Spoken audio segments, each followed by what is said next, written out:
colleagues in Kazakhstan joining us. It's a little scary.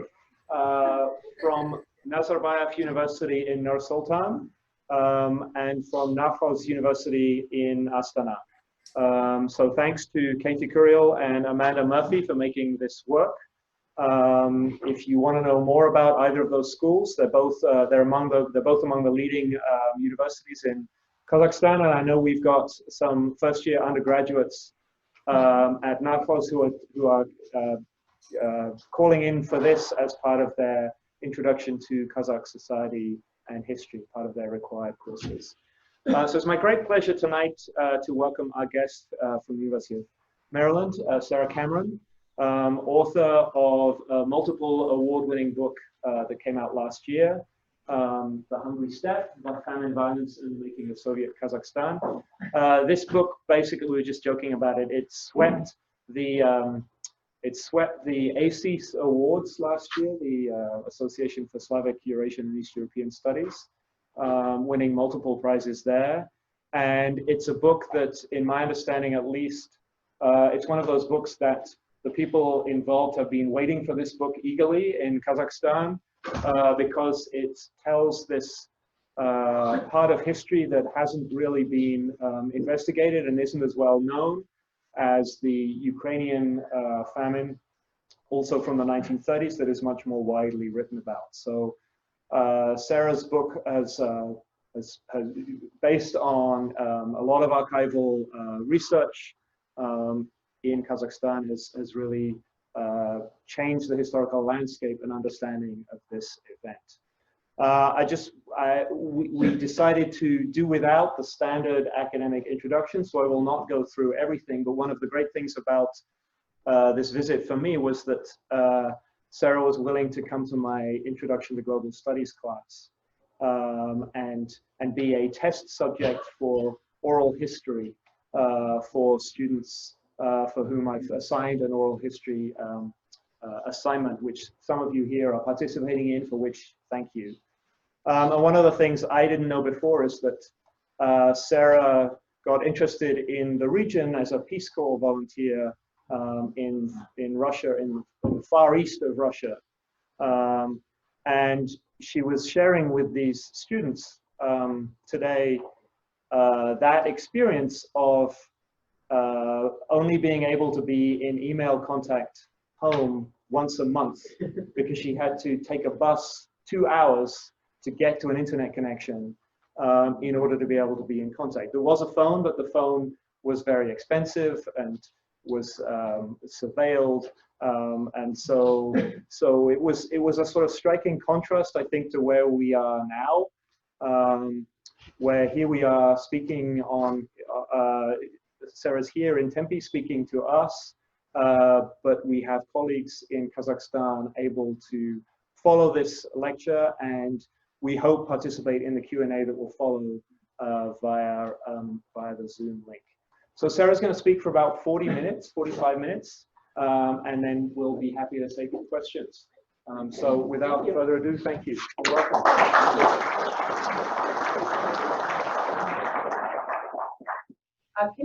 Can you hear me at the back? Great. Okay, excellent.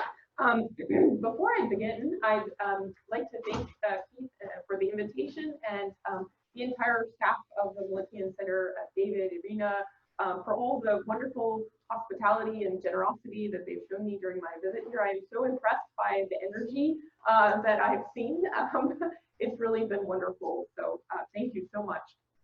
As Keith mentioned, today I'm going to be speaking about my book on the Kazakh famine of the 1930s. And I'd like to begin by sharing a memory by a survivor of the famine. Wherever possible, I placed accounts by Kazakhs at the heart of my book, and it's their story above all that I seek to honor and to tell. In the early 1990s, Je Abashuli spoke about his memories of the Kazakh famine. I was still a child, but I could not forget this, Abashuli recalled. My bones are shaking as these memories come into my mind. During the famine, activists with the Soviet regime had stripped Abashuli's family of their livestock and grain. His father's relatives had fled Soviet Kazakhstan, entirely escaping across the border to China. For those who remained, Abashuli concluded hunger was, quote, a silent enemy. He remembered the horse-drawn cart that collected the bodies of the dead, dumping them in mass burial grounds on the outskirts of settlements. During World War II, Abashuli went on to fight on the front lines of the Red Army. Nonetheless, he concluded, surviving a famine is not less than surviving a war. As his recollections revealed, the period of 1930 to 33 was a time of almost unimaginable suffering in the Soviet Republic of Kazakhstan. And just to give you some idea of where that is, it's a contemporary map, but the boundaries have not really changed. Kazakhstan was a vast republic wedged in the heart of Central Asia between Russia and China. A massive famine that happens during this period, which I'll speak about today, claims the lives of 1.5 million people. This is roughly a third of all Kazakhs, and it also transforms this territory, this massive territory of Kazakhstan, which is approximate in size to Western Europe. The famine not only transforms the population, but as famine sets in, about 1 million people leave Kazakhstan. They flood neighboring Soviet republics, they flood China, they create this immense regional catastrophe. Many never returned to Kazakhstan, and today significant diaspora populations of Kazakhs, many of whom are the descendants of those who fled during the famine, they remain in the countries that surround Kazakhstan. Prior to the famine, most Kazakhs practiced pastoral nomadism. What do I mean by that? By that, I mean that they carry out seasonal migrations along predetermined routes to pasture animals like sheep, horses, camels. Here you can see a photo from the period of a Kazakh nomad with their animals. The famine, however, forces Kazakhs to sedentarize or to abandon the economic practice of nomadism. And as I'll detail to you today, this shift leads to very painful and far-reaching changes to Kazakh culture and identity. Overall, in its staggering human toll, this famine is certainly one of the most heinous crimes of the Stalinist regime. Yet the story of this famine has remained largely hidden from view, both in Kazakhstan and in the West. Major narratives of the Stalin era really only mention this disaster in passing, and until recently, the disaster's crucial events and factors were not well known. My book seeks to recover this unknown story. I use sources in Russian, and I also use sources in Kazakh. Kazakh is a Turkic language which is distinct from Russian. I argue that the Kazakh famine of 1930 to 33 was the result of Moscow's radical attempt to transform the nomadic peoples of the steppe, who were known as Kazakhs, and the particular territory, Soviet Kazakhstan, into a modern Soviet nation. I find that through the most violent means, the Kazakh famine creates Soviet Kazakhstan. It makes it into a stable territory with clearly delineated boundaries that was an integral part of the Soviet economic system. I find that it also creates a new Kazakh national identity that largely supplants Kazakhs' previous identification with a system of pastoral nomadism. So in the aftermath of the famine, Kazakhs begin to think of themselves as a national group rather than a social group, one oriented around pastoral nomadism. Though it might seem paradoxical, the creation of a specifically Soviet Kazakh nationality was actually a goal of Stalin's efforts to transform the steppe. They wanted to equip non-Russian groups like Kazakhs, Ukrainians, and others with their own territories, languages, bureaucracies, and cultures, and then integrate them into the collectivist whole. But as I'll detail today, in many other respects, Moscow fails to achieve its goals. Ultimately, neither Kazakhstan nor Kazakhs themselves become integrated into the system in precisely the ways they had hoped. And for those Kazakhs who lived through these hungry years, the experience was deeply traumatic. D. Albekov, who got, in his words, quote, a taste of starvation, living through the famine as a young child, noted, quote, today I tell people I don't remember the famine. In fact, the scars from this trauma, the famine, would haunt the Republic throughout the remainder of the Soviet era and shape its transformation into independent nation in 1991. Indeed, in Kazakhstan today, where the famine remains a largely forbidden topic, due in part due to Kazakhstan's close relationship with Russia, the publication of my book has inspired intense debate about the meaning of the Soviet past and the nature of Kazakh identity. Nearly every major news organization in Kazakhstan covered the book's release. Dozens of Kazakhs actually wrote to tell me stories of some of the horrors that their families had endured. The chairman of the Senate, who is now the president of Kazakhstan, commented on the book on Twitter, and more recently, to my great surprise, the book featured in a demonstration in Times Square. So, yeah, certainly one place I never thought I would see my book. My talk today is going to proceed along a couple of lines. I'll give you an outline of the things I'd like to discuss. Hopefully I'll read through it. Hopefully you can get a sense of what I'll talk about. First, I want to talk about how did I come to this story? You know, how.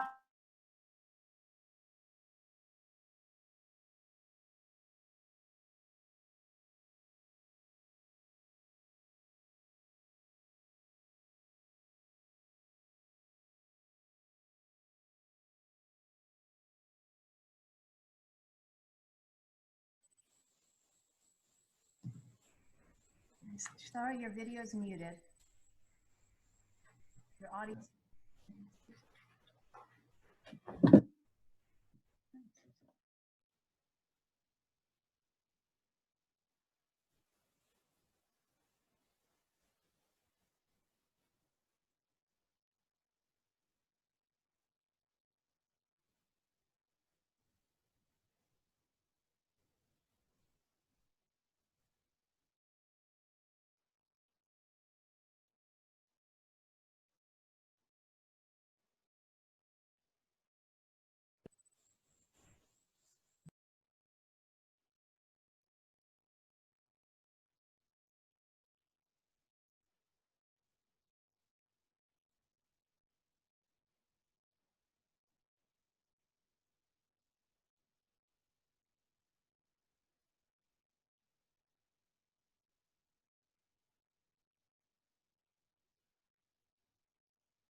Sorry, ASU, your audio is muted. No one, we can't hear you.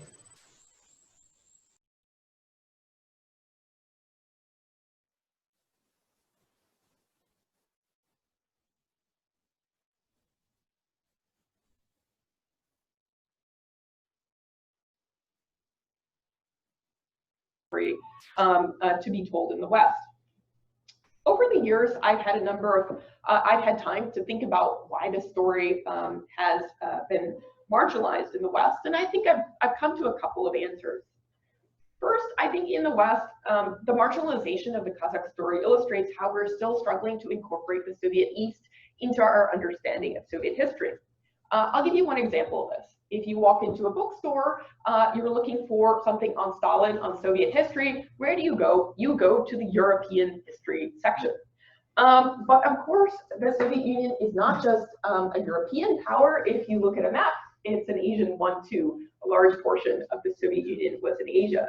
And I would argue that if we overstress the Soviet Union's European nature, or we neglect its eastern half, we ultimately end up with a distorted view of what it was about. Collectivization, which I'll talk more about today, this has often been framed as a struggle to collectivize the Soviet peasantry, to extract grain from them.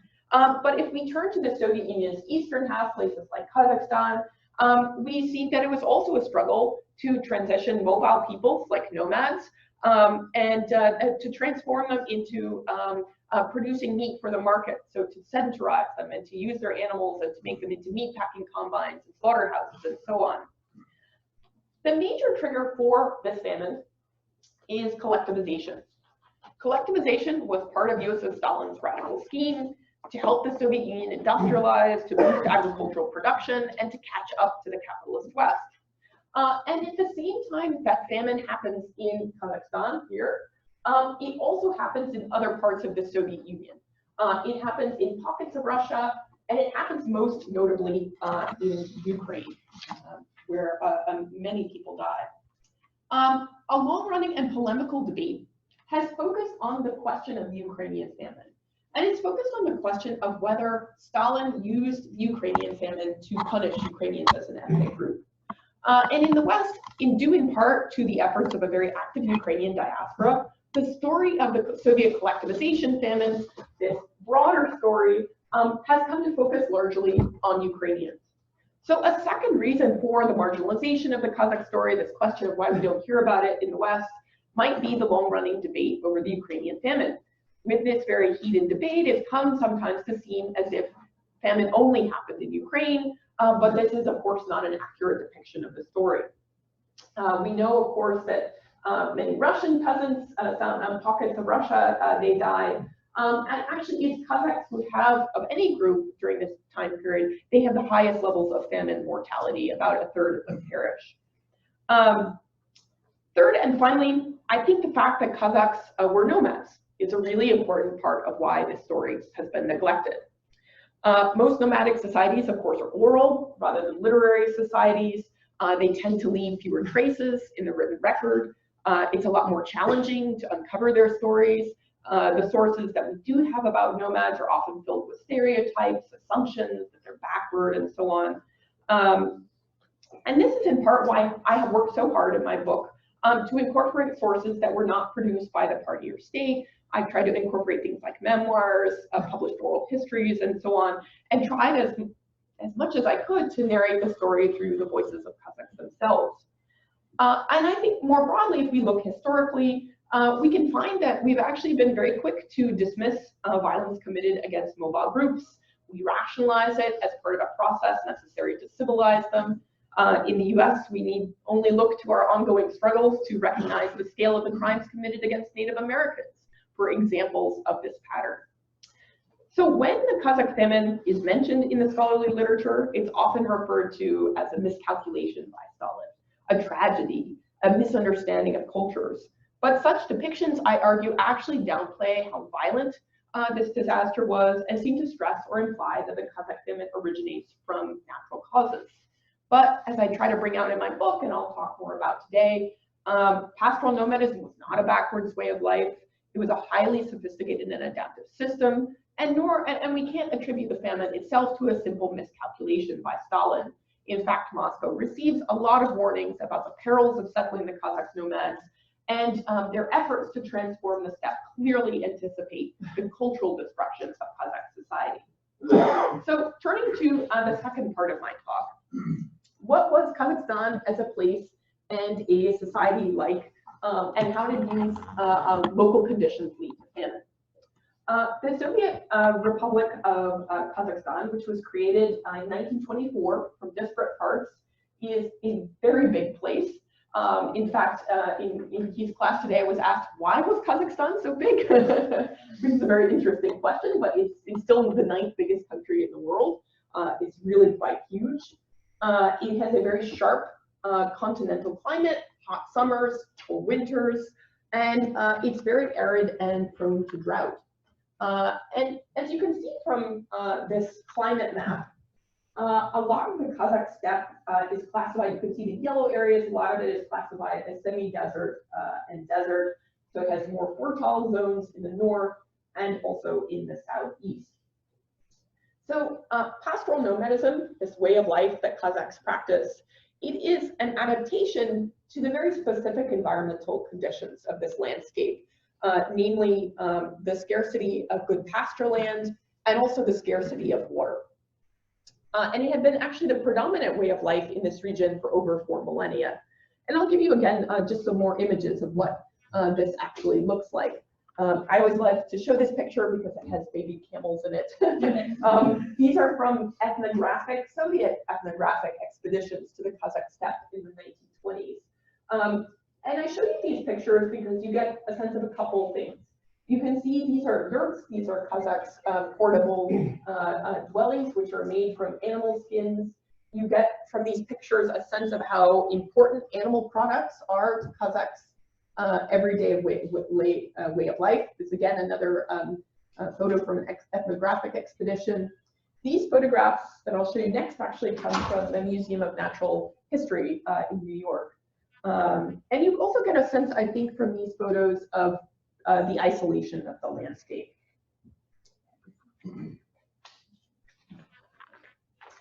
Pastoral nomadism is not just an economic strategy, though, a way of making use of these very scarce resources like good pasture land and water and so on. It's also a crucial source of identity. If we look back in the steppe region, historically, the practice of pastoral nomadism had actually determined who was Kazakh and who was not. In the late 19th century, when the steppe is brought under Russian imperial rule, there are crucial shifts to this system. Over 1 million peasants from European Russia come into the steppe. They mostly settle the northern half of the steppe, where you saw that environmental map. They're mostly settling in the lands where there's good pasture land. And the settlement of these Russian peasants provokes really important changes to nomadic life, shifts to Kazakh diets, migration routes, and these changes make Kazakhs more susceptible to famine. And I bring out some of these changes in greater detail in the book. I show basically how actually the legacies of Russian imperial rule also become a contributing factor to the famine that occurs.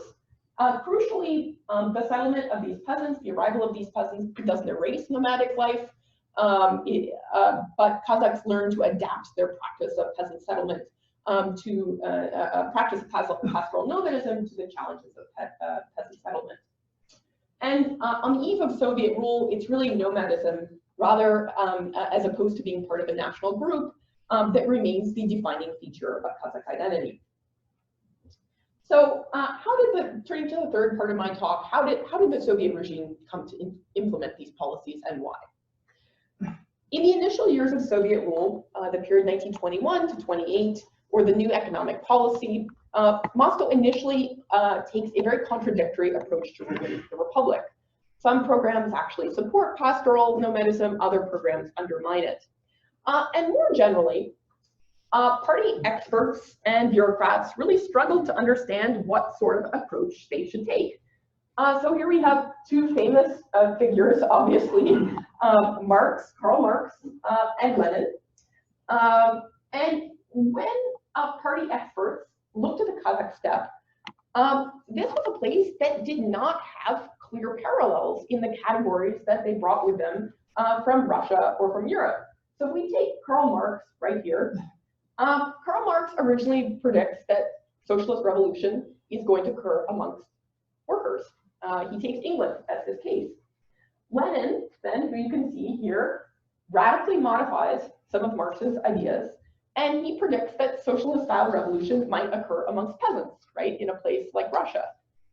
But neither of these two men actually gave much thought to how and if a socialist-style revolution might occur amongst an entirely different social group, pastoral nomads.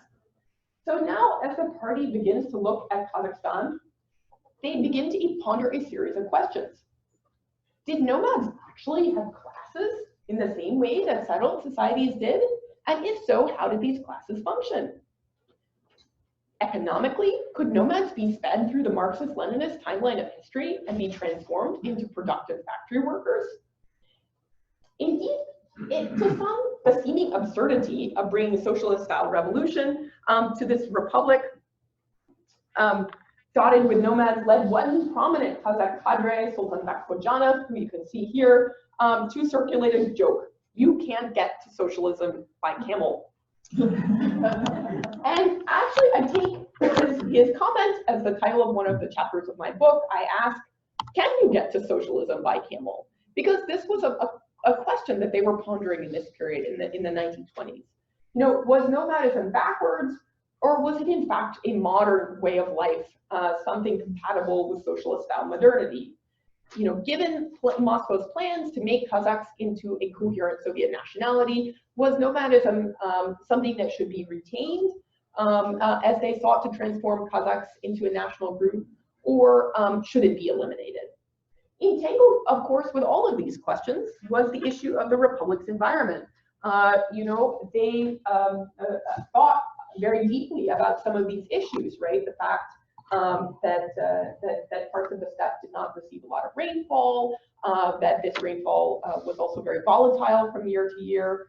And so they thought about the question of, could a specifically Soviet socialist state overcome the limitations that the republic's arid environment seemed to present?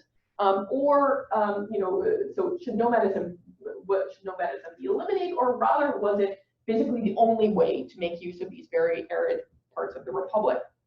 And actually, the interesting thing is that many Communist Party experts affiliated with the Commissariat of Agriculture initially said, look, nomadism, this is the most productive way to actually make use of this landscape.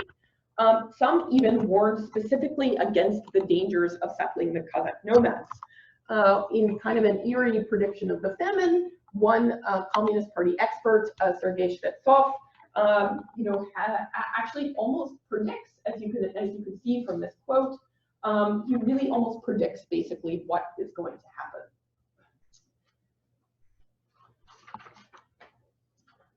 In 1928, there is a severe shortage of grain across the Soviet Union. That triggers a shift in policy. Stalin declares the onset of the first 5-year plan. Collectivization begins at this point.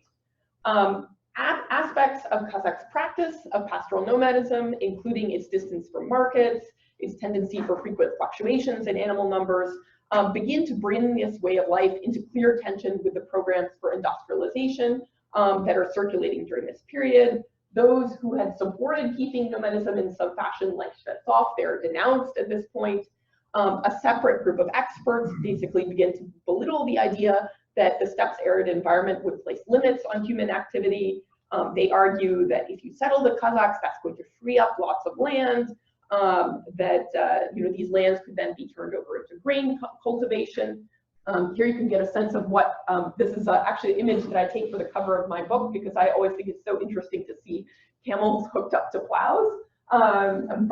This is in parts what collectivization looked like. And they also believed that they could transform animal husbandry. They saw pastoral nomadism as inefficient, and they believed that they could create these large stock grazing collective farms. As I mentioned, the creation of a specifically Soviet Kazakh nationality was a goal of Stalin's efforts to transform the steppe. And at this point, the language of Soviet nation making begins to reinforce this shift to settled life. They declare nomadism to be incompatible with contemporary culture, such as schools, hospitals, and so on. And the language of Soviet nation making begins to reinforce the party's war on a social category. And throughout the famine, we can see these categories of Kazakh and the category of nomad serving overlapping and mutually reinforcing roles for the party's assault on nomadic life. In 1928, the assault on nomadic life begins, and it escalates with the launch of forced collectivization in the winter of 1929 to 30.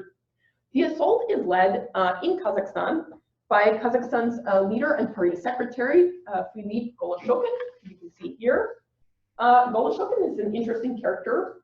He is originally trained as a dentist, but I think he found dentistry a little boring for his taste, and he decided that inciting revolution was a lot more interesting. So he joins the Communist Party early, the Bolsheviks as they were known at that point, and he joins them early, prior to 1917, when they're just they have pipe dreams of revolution. They're a really small group. And prior to coming to Kazakhstan, he gains a lot of fame for his revolutionary zeal, his toughness, as well as the role that he is supposed to have played in the murder of the Tsar's family. So he's quite a well-known revolutionary at the point he comes to Kazakhstan. But beyond Goloshokin, the party's organization, Communist Party's organization and bureaucracy hinges heavily on their partnership with local cadres, many of whom were Kazakh.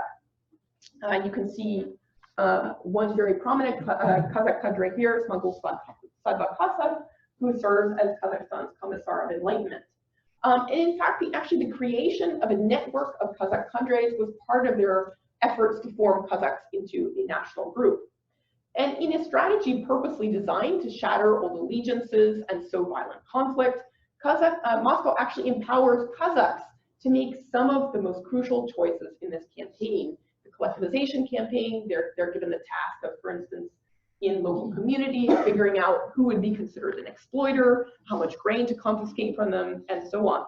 And as I found in my research, actually, the efforts of these local cadres are crucial. They shape the scale of the violence, its intensity, but also its character, including which groups won out and which groups lost. By the winter of 1930, famine begins. In Kazakhstan, like in other parts of the Soviet Union, Moscow anticipates that this is going to result in considerable loss of life. And this was seen as a necessary byproduct of the imperative to transform the region. But Moscow did not anticipate the scale of the famine, and a number of unintended consequences soon emerge. Animal numbers begin to plummet rapidly. The party struggles to develop a way, an alternative to pastoral nomadism to care for these animals.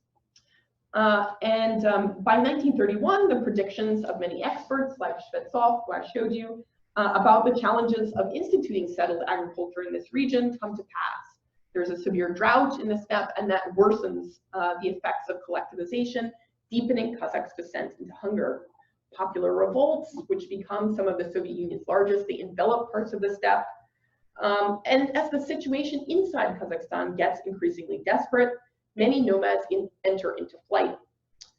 If they remain behind, their herd numbers were in ruins, so they faced an almost certain death. The republic itself begins to empty out. Ultimately, more than 20% of the republic's population flees at this point, more than 1 million people. They create a regional crisis of unprecedented proportions.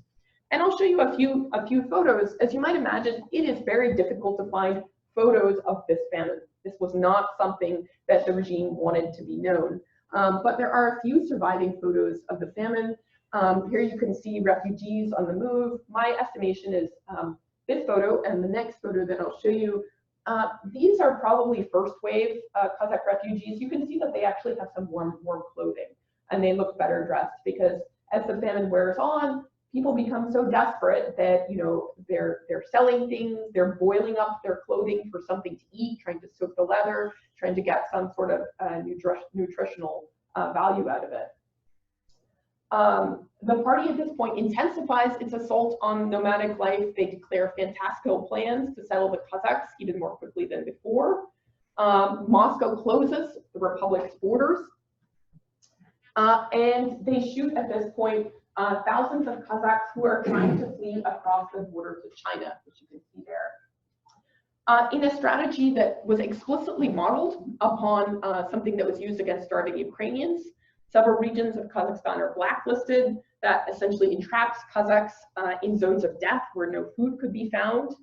Along the republic's railway lines at this point, travelers encounter scenes of horror. They reported seeing, quote, living skeletons with tiny child skeletons in their hands begging for food. Many people at this point turn to substitute foods to survive. They remember eating wild grasses, combing through fields to collect the rotting remains of the harvest, and others turn to cannibalism. Diseases such as typhus, smallpox, cholera, tuberculosis begin to spread. And the steppe's relative underdevelopment serve to magnify this disastrous effects of Stalin's policies. Dusan Asambayev, a famine survivor, remembers, quote, "Suffering was not leaving our heads, our eyes were full of tears." In 1934, the famine finally comes to an end. This resolution was achieved in part through a certain amount of good luck, excellent weather, good harvest, as well as attention by Moscow to some of the problems that surfaced during the famine, like the spread of disease. But the society that emerges from this famine is transformed. More than 1.5 million people, as I mentioned, 1/3 of all Kazakhs perish, and those who survive the famine describe a feeling of trauma. Ibrahim Histamudinov, who lived through the famine as a young boy, saw starving Kazakhs dying in the streets on his way to school. More than 50 years later, he noted, quote, "To this day, I can hear the desperate cries of the dying and their calls for help."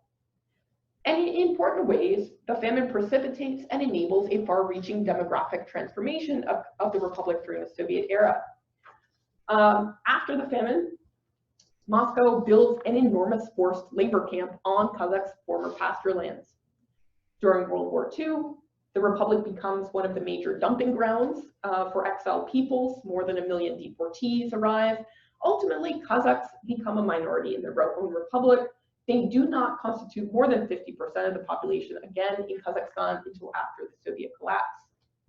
In the aftermath of the disaster, nomadism as an economic practice is eliminated. Kazakhs are forced to become a sedentary society. Nationality, not pastoral nomadism, became the most important marker of Kazakh identity. Those Kazakhs who survive become integrated into the party state. They join collective farms, they enter educational institutions, they join communist youth organizations. So paradoxically, even as the famine devastates Kazakh society, it creates opportunities for other Kazakhs to pursue education and upward mobility. Given these results, I believe that the famine should cause us to look differently at the nature of Soviet modernization, nation building, and violence under Stalin, and I'll offer a few concluding thoughts here. On the subject of violence under Stalin, as I mentioned today, this program of state-led transformation clearly anticipates the cultural destruction of Kazakh society. There's evidence to indicate that the Kazakh famine fits an expanded definition of genocide. There's no evidence to indicate that Stalin planned this famine on purpose or that he sought to destroy all Kazakhs. Many of the disastrous major consequences from this refugee crisis to the outbreaks of disease that accompany the famine, they are counterproductive actually to the regime's interests, and they're unexpected consequences of collectivization. Nonetheless, I think the famine should upend some of our assumptions about Stalinist rule. It's often assumed when we think about Stalinism that the Gulag represents the extreme of suffering in Soviet society, but actually starving Kazakhs are expelled from their land at the height of the famine to make room for the construction of this forced labor camp. And they die from hunger and disease outside the gates of this camp while prisoners labor within. The literature has stressed the central place of the Soviet Union's West in the genealogy of Stalinist violence, a view popularized by Timothy Snyder's Bloodlands and others. My book, however, shows that the spectrum of violence under Stalin is far broader than previously believed, and that the Soviet East also generates important practices of social control. The case of the Kazakh famine also holds important implications for the long-running debate over the Ukrainian famine that I mentioned earlier. Many existing explanations for the Ukrainian famine don't make sense once the Kazakh famine is put in the picture. More broadly, I would argue that the inclusion of the Kazakh case makes us rethink some of the linkages we have made about state-sponsored violence against particular ethnic groups and assumptions and attitudes in the Soviet state. On the question of Soviet modernization, though it has notable successes in important respects, Soviet modernization falls very desperately short of its goals in Kazakhstan. Collectivization is an economic catastrophe across the Soviet Union. Nowhere were its effects more disastrous than in Kazakhstan. Prior to the famine, actually Kazakhstan had been the Soviet Union's most important livestock base. But over the course of the famine, some 90% of the livestock in Kazakhstan perished. Despite the assertions of many Soviet experts that the Soviets could conquer nature, we see over the course of the famine that Moscow really struggles to remake this arid landscape in the manner that it wished. And actually in the post-famine years, agriculture continues to be a very difficult enterprise in this region. We see echoes of this in Khrushchev's later attempts to institute the virgin lands in parts of the Kazakh steppe, and we also see it in the crop failures, sandstorms, and so on that plague the regime in the post-World War II period. Thus, as the example of the Kazakh steppe illustrates, environmental factors also shape the nature of Soviet development. Overall, the example of the famine should cause us to look at the nature of Soviet modernization differently. Scholars have argued that the Soviet Union carried out this very striking leap in development in the interwar period, in state capacity and mobilization. But the Kazakh case really reveals that the contours of this leap are uneven. They look very different in Kazakhstan than they do in the Soviet Union's West. With regards to the case of Soviet nation building, the case of the famine reaffirms the centrality of nation building, or Moscow's project of molding certain groups like the Kazakhs into modern Soviet nationalities by giving them their own territories, languages, and bureaucracies, even as it underscores the very destructive power of this project. And as I show in greater detail in my book, the Kazakh famine takes its peculiarly devastating shape, not in spite of the Soviet nation-making efforts, but partly because of them. Soviet ideas about nationality, such as the idea that nationality is connected to territory, embedded in the creation of Soviet Kazakhstan, serve to justify and support the regime's murderous actions, such as the slaughter of thousands of starving Kazakhs who go to China. The crisis embeds nationality as the primary marker of Kazakh identity. As I've mentioned, this was a goal of their nation-making efforts. It supplants pastoral nomadism as the most important marker of Kazakh identity. Kazakhs begin to think of themselves as a national group in the aftermath of the famine. But as I've stressed, this was an incomplete transformation. It didn't eliminate alternate forms of Kazakh identity entirely. One of the most lingering and pervasive stereotypes about Kazakhstan, I think, is that Kazakhs are totally Russified, that they lost all of their culture under Soviet rule. This is actually captured in a popular joke from the region. So an Uzbek, Uzbeks being neighbors of Kazakhstan right here, says, how can I become a Russian? And he's told, you need to become a Kazakh first. And I think if you look at that joke, what it conveys, in part, it conveys this idea that Kazakhs lost all of their culture under Soviet rule, that they became totally Russified. But if we look closely at what happens in the famine, that's actually not true.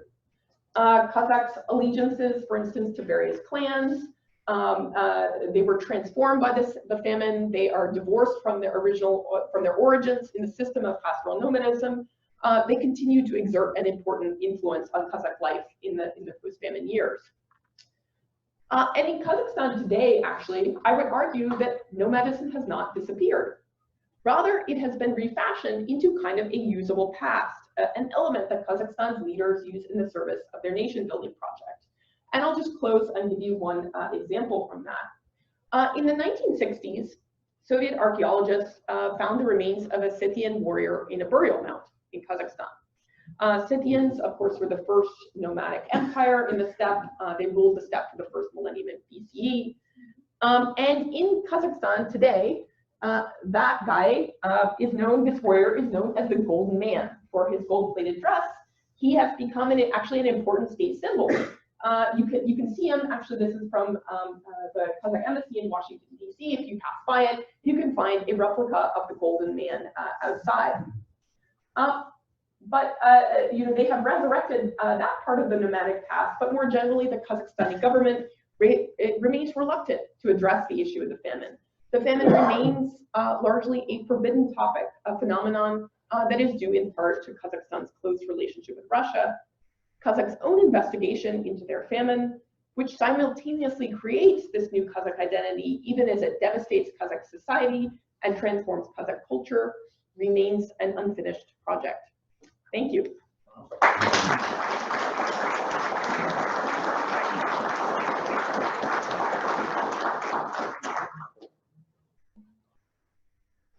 Yes. No, you had that. Yeah.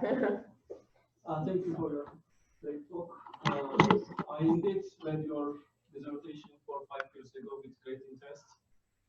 Then I was very excited about your book, but when I read the book, to be honest, I was a bit disappointed because I like the dissertation better. First of all, so I have a few comments and questions mixed. First of all, I couldn't understand why I was reading so many biographies of party members in the book again and again. In total, maybe even 15 to 20 pages are devoted to different biographies of different party members, both Kazakh and Russian. I understand that it contextualizes the book for broader audience who knows the Soviet history but who doesn't know anything about Kazakhstan. But on the other hand, some of the most interesting points in the dissertation were excluded from the book. For example, Mekemtas Mirzahmetov's reminiscences, you put it in a footnote. So in the book. But in the dissertation, there was a great section about those reminiscences and about how Kazakhs prefer to save their sons instead of daughters. So the first question was rather technical. So was it your own preference or was it publisher's preference? Because I felt like I was reading less about famine, but more about these biographies of party members, and which are not always really directly so relevant for the experience of famine. Secondly, which was the second one? Sorry. Okay. So the nationality issue. Throughout the book, you're arguing that famine, violence during the famine, collectivization, they are all directly related to these nationalities policies. But at the end of the book, I was not that convinced. You just gave the example of Chinese border. That chapter is a great chapter. It's totally a new addition to what we know about the famine. But you are arguing that Soviet soldiers were killing Kazakhs because of this idea of nationality being equated to territoriality.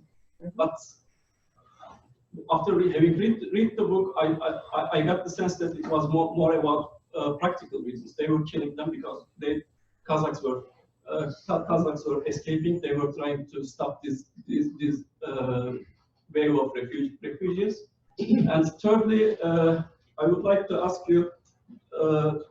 So I know what is new in the book. So you bring an environmental history perspective. You focus on how the Soviet regime empowered a generation of Kazakhs through collectivization. So the chapter about Chinese border is a new chapter. I know what is new more or less in I think we should give others a chance to ask questions too. So maybe you could just yeah. So I would like to ask, what do you say? If I ask what is really new in your book in comparison to prior historians of Kazakh famine, what it has contributed to our understanding of the Kazakh famine? I'm not talking about the broader Soviet discussions, but specifically about Kazakh famine.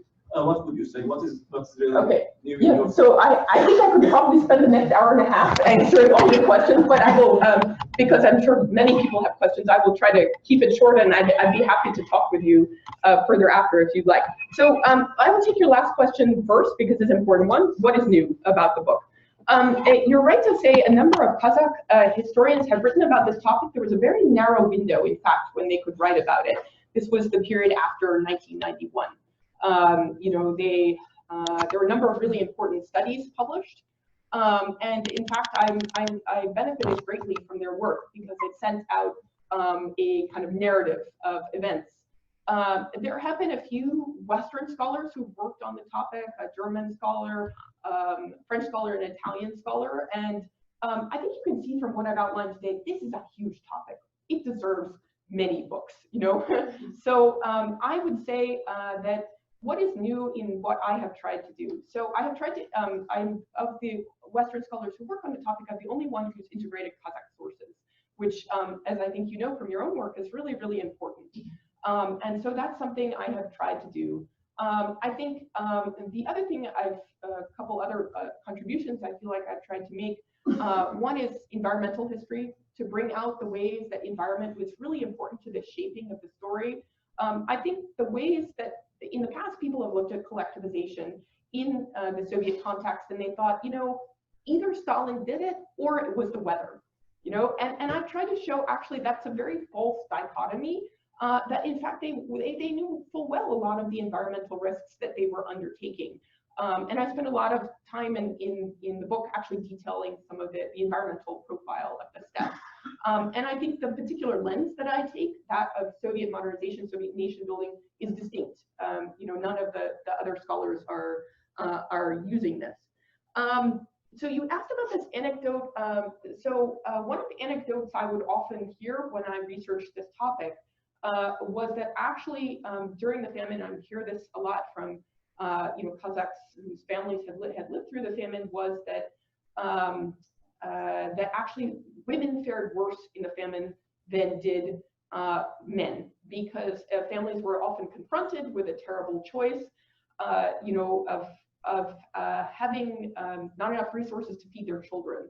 And so who did they abandon? They abandoned their daughters rather than their sons. And this was a really, I found it absolutely fascinating comment, but it was not something that I could really back up with hard data. It's a very difficult observation to back up. And so I think that's why I put it in a footnote, as certainly maybe someone has more tools than I do to look at this this question. So I can disagree with you. I mean, on the question of nationality, I do think it was really important to the famine. I'm not saying that the sole reason that they killed people on the Sino-Kazakh border is because it didn't conform to their ideas of nationality. No, of course it was like all of these reasons that you mentioned, right? That of security, that of a worry about relations with China and so on. But more these ideas of nationality sometimes serve to justify and to back up some of these actions. That's what I'm arguing. I mean, with regards to the biographies of party members, I felt that this was actually I actually felt that I devoted it sometimes even too little time to it. But I felt that it was really important to draw out the story of who these people were and what motivated them to join the Communist Party. You know, how it was that the Soviet regime came in and they were able to build this network. So that's why I spent the time that I did on it. I have a question from one of our guests in Kazakhstan. It says, "Hi, this is Claire Griffin. I teach a course on the history of cannibalism accusations, which in the early modern period are often unsubstantiated rumors that justify colonialism. Are the stories of cannibalism during the Kazakh famine well evidenced, or might they also be serving a purpose of dehumanizing the Kazakh population in Soviet sources?" Yeah, interesting question. So, I mean, as far as we know, and I've looked at the sort of study of famine on a kind of comparative level. Cannibalism, as far as we know, happens in every famine. You know, it is not this is not something unique to the Kazakh story. It is a part of why famines are so horrible. They get people, you know, they commit people, they dehumanize people. They force people to commit these really supremely horrible acts. And so I felt like I did see enough documentation. I think the questioner, I forgot her name, but Claire Griffin. Claire, she's right. She's right in the sense that I do think sometimes these stories were passed around to dehumanize people. I think that's right. But I did see enough evidence that I felt was quite well documented enough for me to make the assertion that yes, it happened. Yes. Yes, first of all, I want to tell that I met with Sarah today.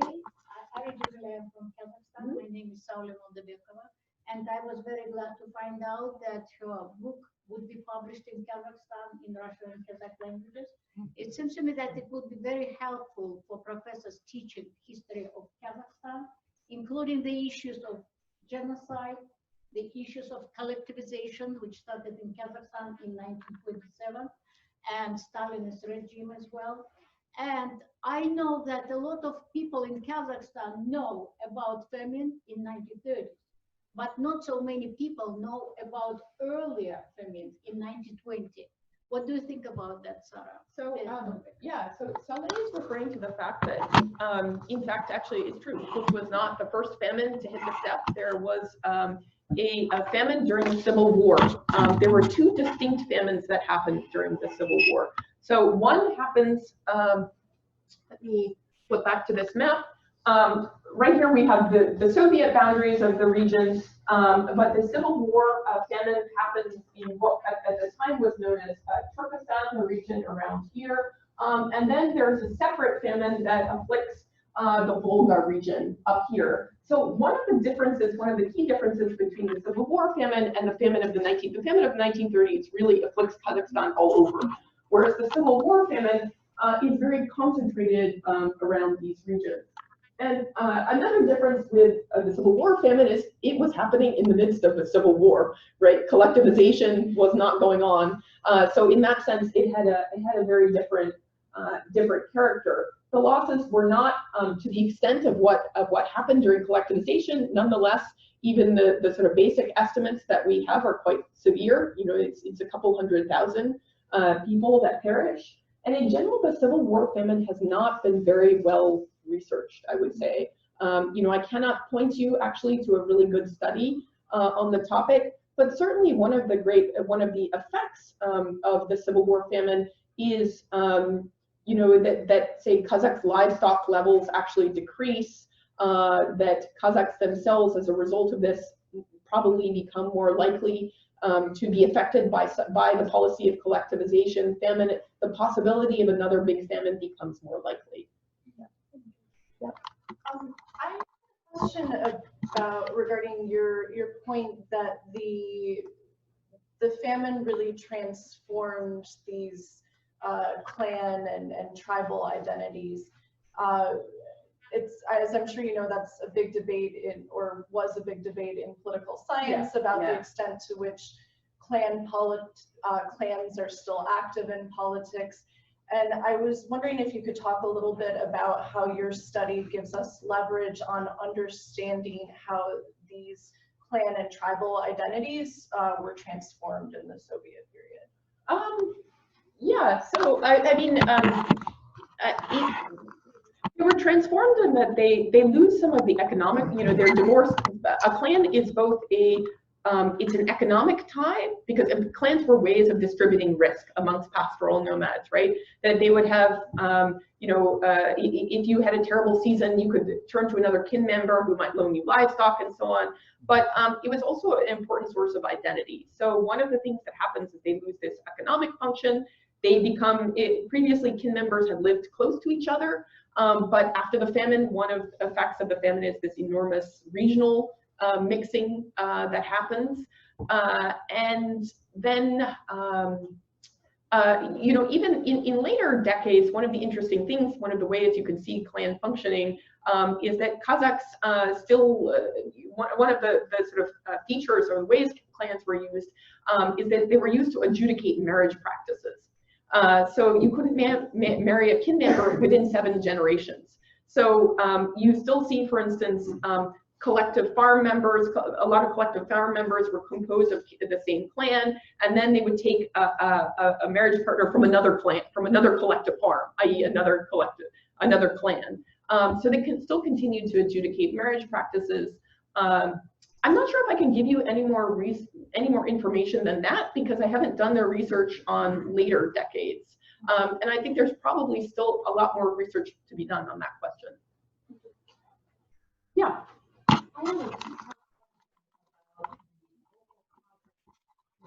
Yeah. Mentioned, yeah. A role in carrying out the policies that led to the famine. Yeah.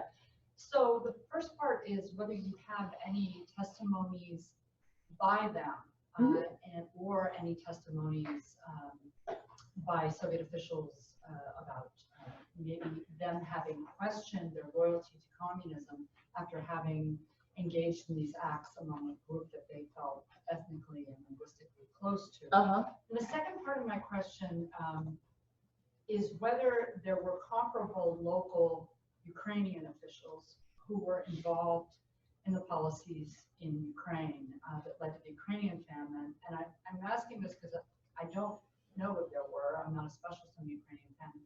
But I'm wondering if maybe that has led to more of a depoliticalization of the famine in Kazakhstan, that is, the Kazakh officials playing such an integral role.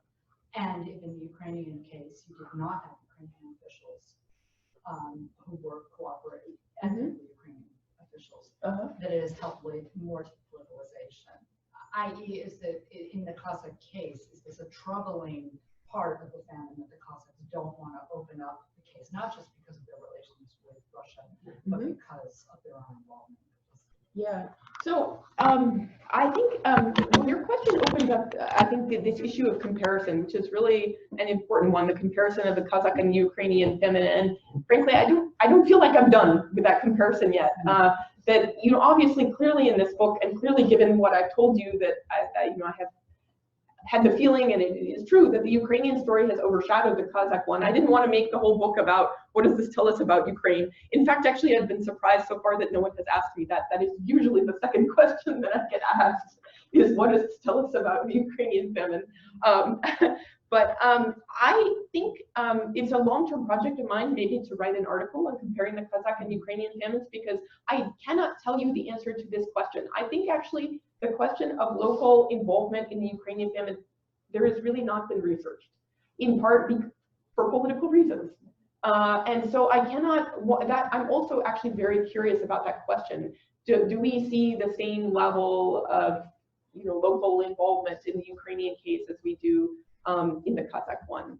And by calling attention to Kazakh involvement, I also mean to call attention to actually precisely how devastating Soviet policies were, in the sense that this was a concerted strategy by the Soviets to tear Kazakh society apart from within. That, you know, they gave people these very, loose directives and turned neighbor against neighbor. This is what they were doing.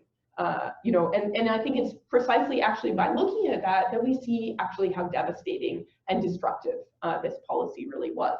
So you asked a question about whether we see testimonies by Kazakhs about their testimonies, whether there were Kazakh officials who were arrested for non-compliance. If there's anything in the archives. No, I haven't. I would love to find those sorts of testimonies. There's a few. There's one or two memoirs out there. There's one. Now I'm just blanking on the name. I use it in the introduction to my book, and it's really interesting. It's sort of this guy goes on to become actually the head of Kazakhstan's Academy of Sciences. But he plays a role actually as a young man in the famine. He carries out collectivization, and he goes later. Later, he becomes a student. He goes to Tashkent, to Uzbekistan. He studies there. He sees actually starving Kazakh refugees in the streets of Tashkent, and he says to himself later, you know, if someone had told me that this was an affair of my own hands, I would have thought it was vile slander. Right? He didn't connect in his own mind his own role and participation in that. In that sense, it's very that particular memoir is very interesting because it's sort of almost like if you know the memoir Lev Kopilov's Education of a True Believer. This is a classic Soviet memoir about someone who reflects on his own participation in the Soviet system. That memoir is in some senses the Kazakh analog to it.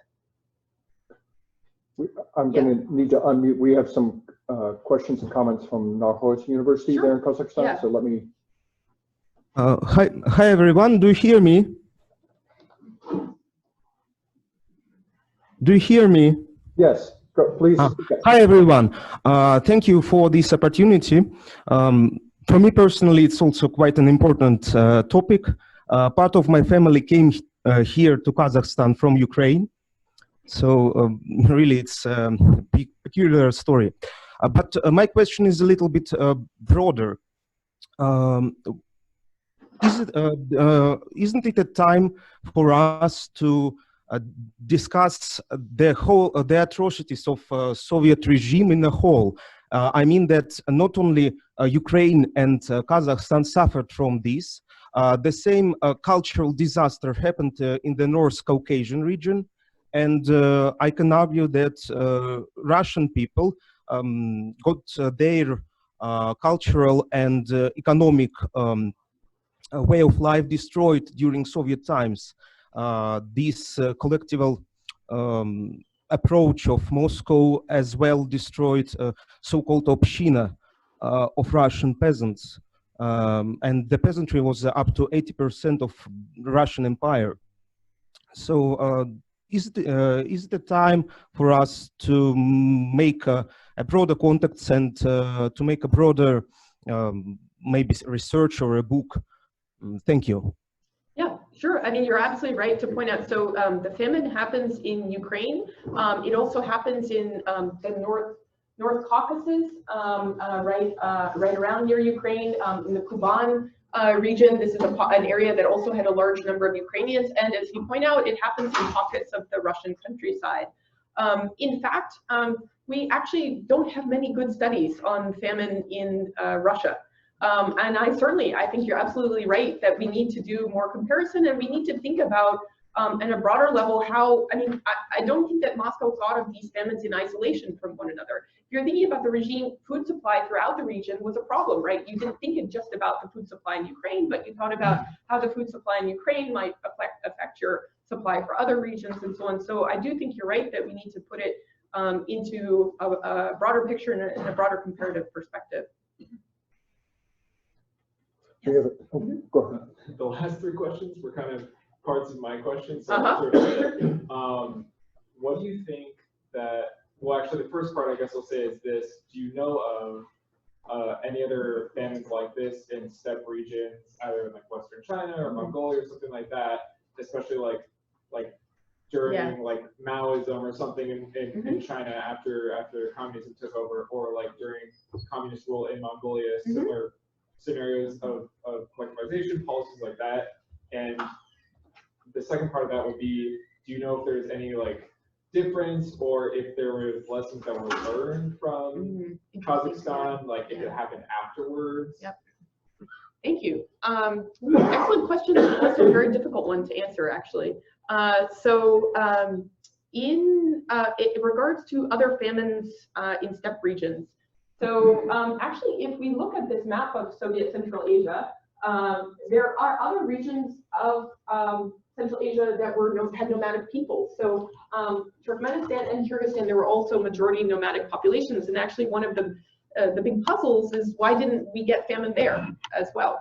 You know, why was it not as severe? Because it was not nearly as severe. And in fact, there were sort of similar patterns to how these people experience collectivization, but it's not as severe. In Mongolia, the case that you point out, the answer is interesting. So Stalin actually orders collectivization to begin in Mongolia, and livestock levels begin to drop, people begin to flee, some of the same patterns that we see in the Kazakh case, and they pull back. They stop collectivization, they avert this huge disaster, and then collectivization itself is eventually done over many, many decades. It's done much more slowly. With regards to the puzzle of why some of the other nomadic, as I said, there are similar patterns to how they experience collectivization, but the death toll is not as large.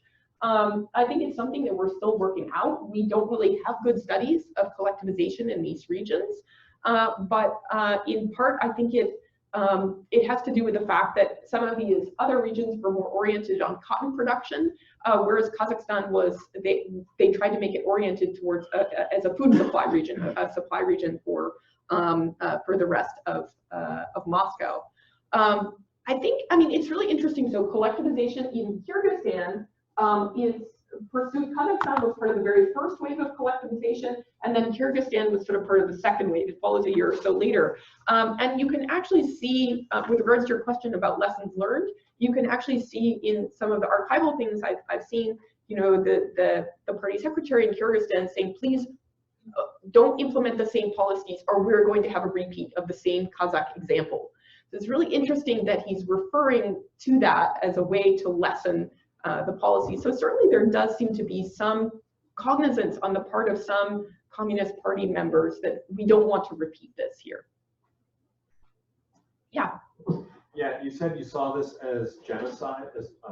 Well, the question of genocide is very complex. I'm happy to answer it, but yeah, it's very complicated. Yeah. Yeah, I see a little juxtaposition as far as collectivism being socioeconomic, genocide being political, as far as let's get rid of all the Kazakhs.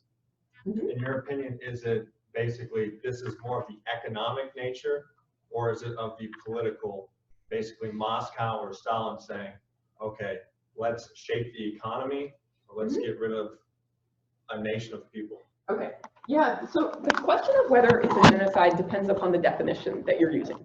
Because this is one of the key, genocide is just traded around, like everyone's using the same definition. Just using your words. And yeah, no, I'll tell you about how I thought about it, because it's a really tricky question, because the idea and the concept of genocide, it's so freighted.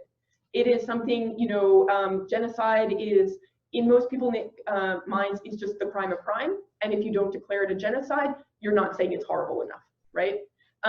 So the word genocide, it was coined by a Polish Jewish lawyer, Raphael Lemkin, and then the UN and he has a certain definition of genocide.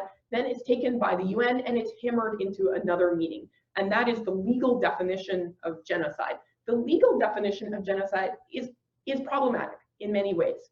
You have to have an intent to destroy in whole or in part a national, religious, or ethnic group. Now, notice political groups are not on the list. This is in part because the Soviet Union and other nations lobbied to have them excluded from the list. So you have to have both the intent and the act, which is usually manifested through acts of physical destruction, like killing. So if we look at the legal definition of genocide, I don't think that the Kazakh famine fits, because we do not see an intent to destroy Kazakhs as such. They were trying to just, to get rid of these attacks on Kazakhs were trying to get rid of political problems, to resolve things that the regimes saw as political problems. However, if we turn to this broader definition of genocide, the Lemkin definition, which the first guy who thought of it, he included things like cultural destruction on his list. And clearly, I mean, in what I've outlined to you today, they wanted to destroy Kazakh culture. There's a very clear, they wanted to destroy nomadism. They wanted to destroy elements of Kazakh culture that they saw as problematic. So I think if we use the broader Lemkin definition, then the Kazakh famine fits. But more generally, my plea is, I do think actually the Kazakh case is a very interesting case for scholars of genocide studies, because it points out exactly and precisely some of the problems with this. This is something that deserves our ultimate moral condemnation, right? This was so horrible, what happened? And the fact that it doesn't fit this legal definition of genocide, I think should really cause us to rethink why is it that we place so much emphasis on this legal definition, right? If you just focus on those cases that fit this legal definition, then you fit some of these other cases which were also, stem from this political process, and that they're, no less destructive to human life. So that's my sort of, I think that's why the Kazakh case is really interesting, actually, for scholars of genocide studies and people who look at mass violence. Yeah. I have a question from Kazakhstan from Marina Litvinova. Good morning. She says, I do not disagree with Sarah that the main reason of hunger in Kazakhstan was the collectivization. The main reason was, or one of the main reasons was the sanctions against the former Soviet Union imposed by the Western countries, including the US. During the 1930s, the USSR could not export oil, gold, and other goods, but they could only export, one of the few exports that they're allowed to do was corn. And for this reason, the USSR exported corn in order to buy machinery for its industrialization. So I guess kind of the comment and question there is, what role did kind of the embargo or the control of exports from Western countries play?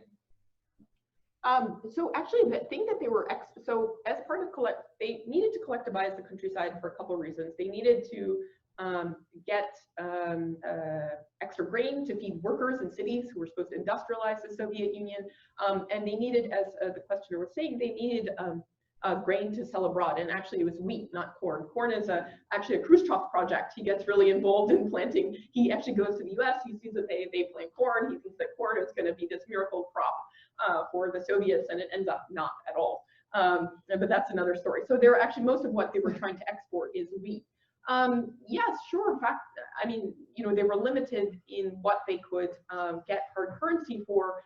But I think the broader story here is really the intensity and the speed at which they tried to pursue collectivization. This is really they didn't necessarily have to pursue it in this way, but they did, and I think that's why we have the result that we did. It's not the these controls on exports. It's the fact that they went after the countryside in this manner, and they believed that the peasantry and the countryside nomads and so on should pay this very, very high price for industrialization. That in essence, industrialization should be built upon the backs of rural peoples. Yes. I just had a question about the part of the title of the paper you were making of Kazakhstan.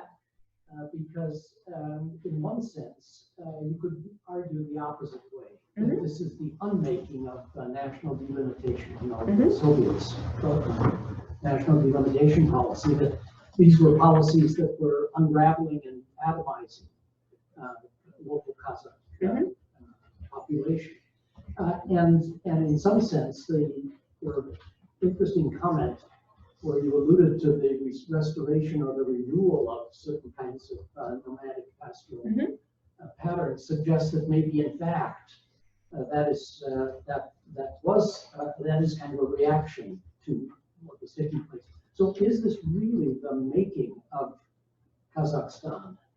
And does the famine and this kind of violence, I mean, maybe you have to go into these party records to see how statist policies could constructing that, but I just wonder if that's not, if it's kind of a conundrum here, that it's maybe forceful making of Kazakhstan, but it's also its unmaking. Sure. I mean, I guess maybe also it's maybe counterintuitive to think of, there's a lot of been research by scholars more recently has shown how that violence actually can be in a perverse sense actually quite productive, right? That it creates these new identities, it creates these new linkages. And so that's, I guess, some of what I'm calling attention to. But, you know, so the Soviets actually only delimit the borders. Kazakhstan is created on a map only in 1924. And, you know, from what I can see from the sources, it only existed really in this loose concept in people's minds, in this sort of 6-year, you know, window that we have until famine starts to begin. And so what I'm actually arguing is that this is actually a really important consequence of the famine. So in one of the chapters on refugees, I have a whole chapter that looks at the flight of refugees and so on. I show that, for instance, it's actually during the famine itself that, you know, places like Uzbekistan, like Kyrgyzstan, they come to think of, you know, because, you know, this territory was linked to control of resources, and they didn't want more famine refugees, for instance, coming in. They began to say, no, this is our Uzbekistan. We don't want those starving Kazakhs on those territories. Send them back to Kazakhstan. So it's in part through these struggles over resources that the famine precipitates that this idea of Kazakhstan as taking this territorial shape becomes, you know, preeminent in people's minds. We can also see it taking place in people's minds, or was it in the regime's mind? So in the regime's minds, this process had already happened in 1924 because they had drawn the boundaries. I would say this is in people's minds on the ground, right? That they come to think of Kazakhstan itself as territorially defined, and they come to think of you know, their a national identity as the defining feature of what it meant to be Kazakh. We have a quick. Yeah. Okay.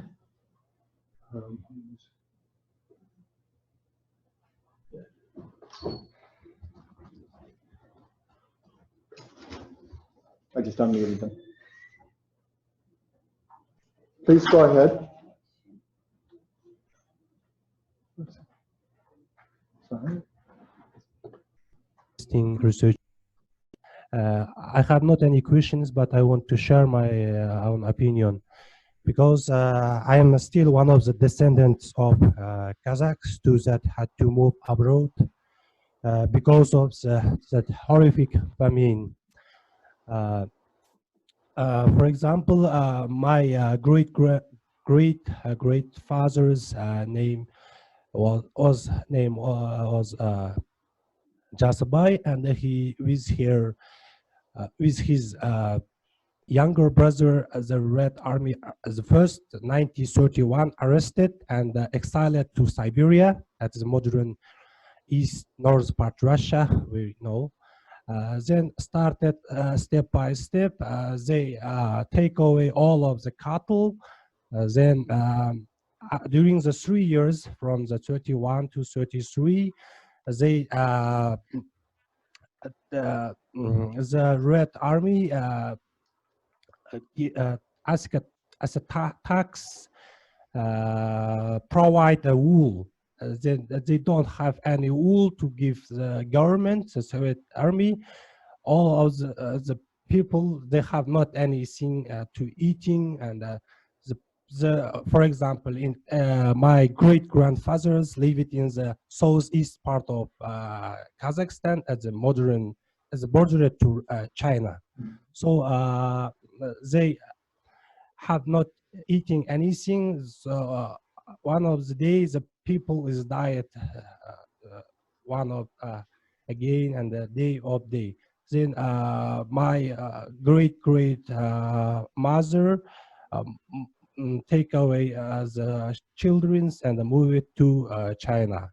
Then after 81 years old, our family came back our historic country, Kazakhstan.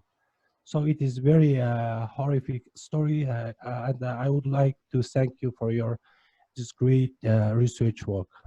Thank you so much. I would encourage you, I mean, I don't know if the rest of the audience heard it, but please do write down some of these family stories. I think one of the important, people sometimes ask me what else needs to be researched on this famine. What are the big unanswered questions? Because obviously, my book, many more books need to be written on this topic. And I think one of the important things are, how Kazakhs themselves experienced the famine and how these stories have been passed down through generations. So I think be sure to write these things down. They're really important to family history and memory.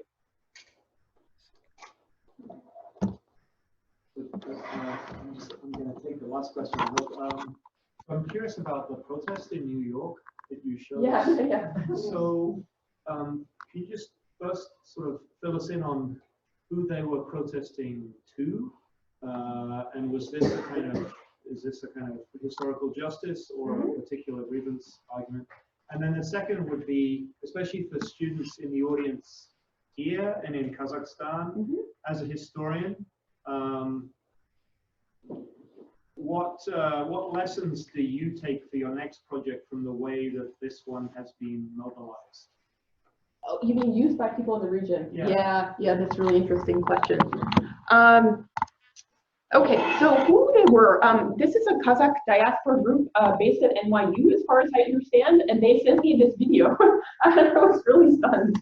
And they created a little video which they called the Hungry Steppe.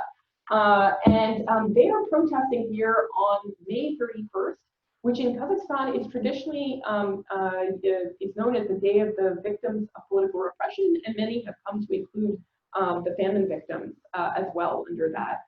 And so they're calling attention. They're simply trying to call attention to the famine itself. Notice, and this connects back to Saleh's question, that they have actually connected the Civil War famine and the collectivization famine, seeing them as part of one concerted attack by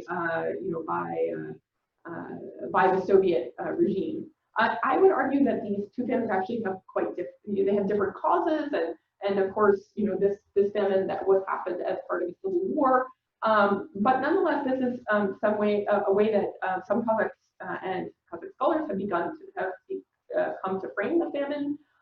In some senses, they are drawing a bit from the Ukrainian example here too, because Ukraine, like a lot of the Soviet countryside, also experienced the Civil War famine, and some Ukrainians have also framed the Civil War famine and the collectivization famine as part of one single assault on Ukrainian society. So it's a really interesting question about I never expected that my book would get this reaction in Kazakhstan. It's made me realize that Kazakhstan is changing as a society much faster and in different ways than I anticipated, that there's this younger generation that is really interested in knowing more about the famine itself. It's made me also realize the enormous kind of megaphone sometimes you have as an American scholar in the region. I think precisely a lot of the reaction to the book, as I was saying, people haven't even read the book, they just imagine what an American might write about it.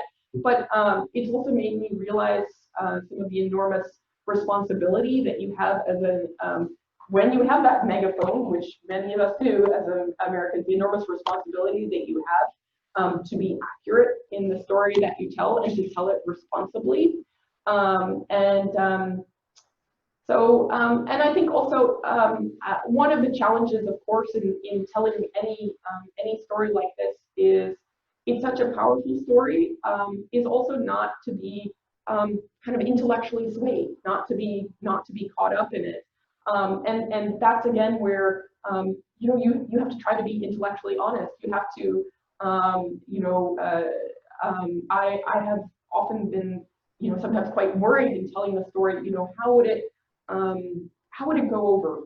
For instance, if I said that, say, some Kazakhs also participated in this famine, and I felt like that was actually a really important point to bring into the story, not to necessarily place blame on Kazakhs themselves, but to show how horrible this actually was. So that's again something that I want to hopefully bring to the next project is to bring again analytical rigor, and also to try to bridge the central story with the stories of local people on the ground. So it's great. So please join me in thanking Sarah for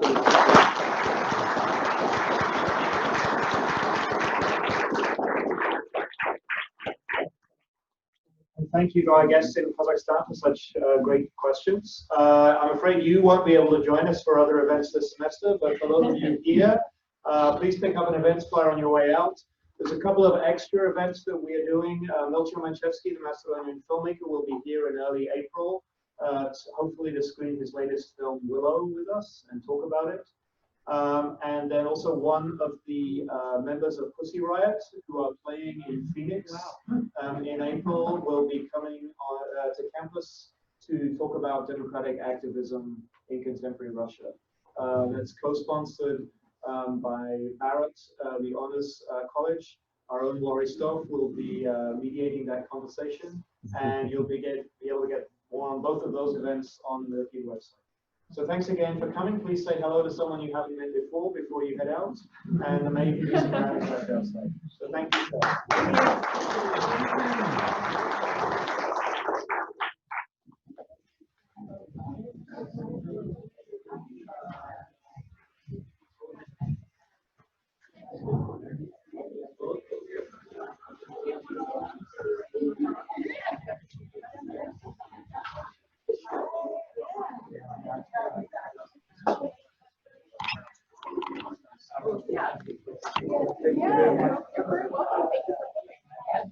Thanks for coming.